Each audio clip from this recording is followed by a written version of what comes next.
ఆయనను మాస్ మహారాజా అంటూ ఆయన అభిమానులు పిలుచుకుంటారు. ఆయన కండలు తిరిగిన నాయకుడు.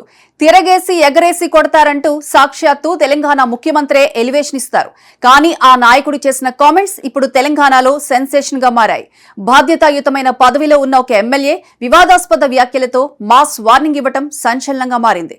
పట్టు కోసమో మెప్పు కోసమో లేదంటే పగడ్బందీ వ్యూహమో తెలియదు కానీ ఆయన వార్నింగ్ కామెంట్స్ పొలిటికల్ సర్కిల్లో హాట్ టాపిక్ గా మారాయి. ఇంతకీ ఎవరా మాస్ మహారాజా? ఆయన చేసిన కామెంట్స్ పై ఎందుకింత రచ్చ?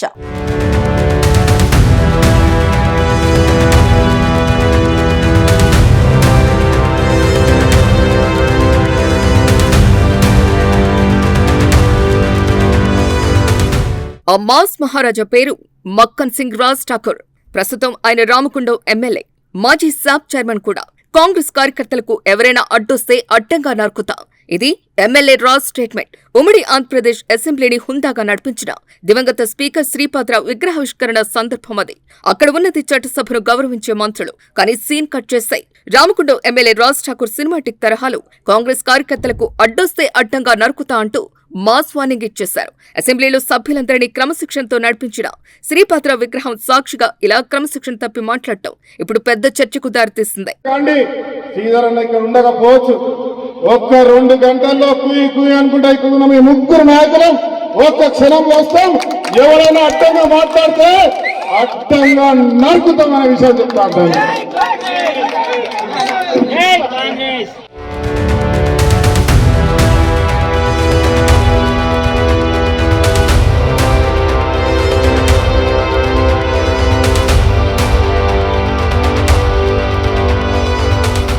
ఇక్కడ రాజ్ ఠాకూర్ మరో కామెంట్ కూడా చేశారు. పెద్దపల్లి జిల్లానే మా కేబినెట్, మా ముఖ్యమంత్రి శ్రీధర్ బాబు అంటూ వ్యాఖ్యానించారు. విజయ రామరావు తాను కేబినెట్ లో భాగస్వాములమని, పెద్ద కేబినెట్లకు అడ్లూరి లక్ష్మణరావు వెళ్లారు అంటూ చలోక్తిగా మాట్లాడారు. విజయ రామరావు కూడా ప్రమోషన్ వచ్చింది, నాకు ప్రమోషన్ అవసరం లేదు, ఎందుకంటే మా ముఖ్యమంత్రి శ్రీధర్ బాబు అన్నారు. మా సీఎం గారు సూపర్ అన్న, నువ్వు మంత్రి, ఆయన ఒక మంత్రి, ఇక విజయరామ మంత్రి, నేను ఒక మంత్రిని, మా ముఖ్యమంత్రి శ్రీధర్ బాబు, మా క్యాబినెట్ ఇవాళ వచ్చే పెద్ద క్యాబినెట్ లో కాబట్టి కట్ చేస్తాం. ఇలా కట్ చేసేసినాం. మేము మాత్రం ఇద్దరం ఆయన క్యాబినెట్ ఉన్నాం. కొంచెం ప్రమోషన్ విజయాలకు వచ్చింది. ఇక నాకు ప్రమోషన్ అవసరం లేదు, ముఖ్యమంత్రి ఉన్నారు కాబట్టి.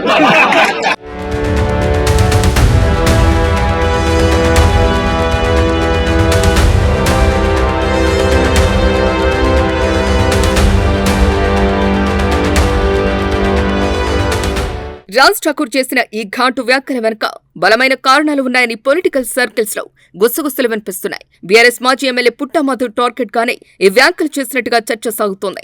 రాజ్ ఠాకూర్, పుట్టా మధు ఇద్దరు జగన్ నాయకత్వంలో వైసీపీ కోసం కరీంనగర్ జిల్లాలో కీలకంగా పనిచేశారు. మంత్రి నియోజకవర్గంలో ఏకైక ప్రత్యర్థి పుట్టా మధును టార్గెట్ చేయడం, బలహీనపరచడం ద్వారా పెద్దపల్లి జిల్లాలోని కాంగ్రెస్ పట్టు సాధించవచ్చనే ఎత్తుగడతోనే రాజ్ ఠాకూర్ ఈ వ్యాఖ్యలు చేశారనేది బీఆర్ఎస్ వాదన. నిన్న రామగుండం ఎమ్మెల్యే గారు చంపేస్తాం, ఖతం చేస్తామని రామగుండం ఎమ్మెల్యే తోటి భయపెట్టించినా భయపడే అవకాశం లేదనే విషయాన్ని ఇక్కడ ఉన్నటువంటి ఎమ్మెల్యేకు గుర్తు చేస్తా ఉన్నాను. తీసేస్తాం, వేసేస్తామని భయపెట్టించి నరికేస్తామని చెప్పిన అదులరు బెదులరు మీ ఎమ్మెల్యేలు, కాంగ్రెస్ ఎమ్మెల్యేలకు అర్థం కావాలి. ఇల్లు కూడగొట్టినంత ఈజీ కాదు నరికేసుడు అనే విషయాన్ని. మనుషులను ఇబ్బంది పెట్టినంత ఈజీ కాదు నరికేసుడని. కనుక రామగుండం ఎమ్మెల్యే కూడా అర్థం కావాలి. నువ్వు నరకాల్సిన అవసరం లేదు. నీ ఎమ్మెల్యే ఐసుగడ్డతోటి అందరు నరికేస్తా ఉన్నాడు.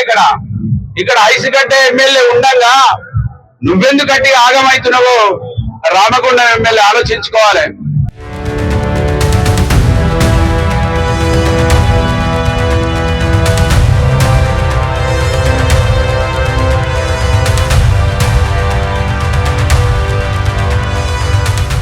మంత్రి అంటేనే శ్రీధర్ బాబు అడ్డా.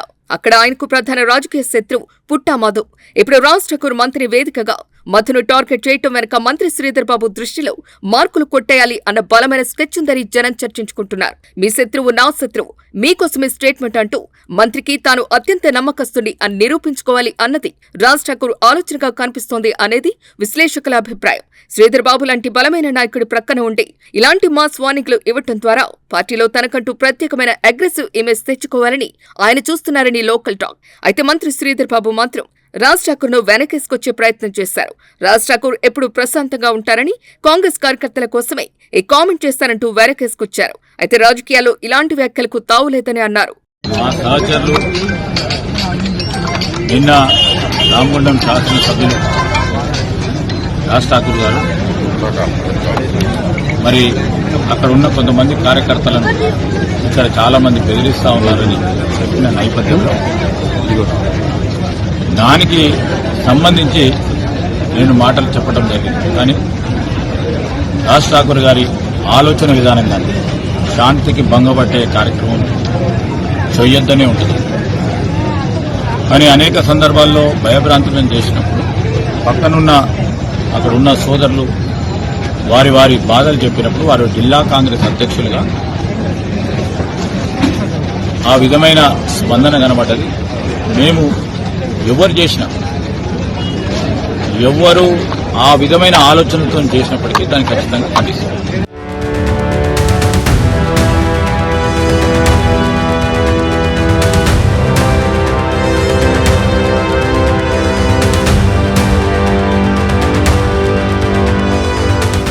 ముచ్చటగా మూడవది అసలు సిసిలైన మంత్రి పదవి వెయిటింగ్ లిస్ట్. దివంగత ముఖ్యమంత్రి వైఎస్సార్ హయాంలో శాప్ చైర్మన్ గా ఓ వెలిగిన రాజ్ ఠాకూర్ కాంగ్రెస్ లో మంత్రి పదవి దక్కలేదు అన్న అసహనం ఇలా అసహజ వ్యాఖ్యలకు కారణమైందా అనే ప్రచారం ఊపందుకుంది.